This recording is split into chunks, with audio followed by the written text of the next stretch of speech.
Last night was one of the coldest nights ever.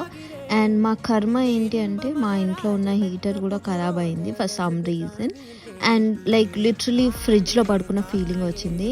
And morning లేచి like around 10:30 ఆ టైంకి చూస్తే literally snow పడుతుంది అనమాట. ఐ గెస్ ఎవ్రీ ఇయర్ ఈ టైంలో లైక్ జాన్ మంత్లో ఒక్కసారైనా స్నో పడుతుంది, ఎందుకంటే లాస్ట్ 2 years కూడా అలానే అయ్యిందనమాట. అండ్ ఇది నేను ఎక్స్పెక్ట్ చేయలేదు. ఆల్ ఆఫ్ అ సడన్ లేచి చూస్తే స్నో పడింది and it was damn cold.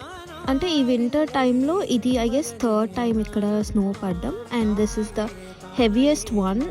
ఇంత హెవీగా లాస్ట్ 2 times పడలేదన్నమాట. ఈసారి చాలా అంటే చాలా హెవీగా పడింది అండ్ చాలా అంటే చాలా చల్లగా ఉంది.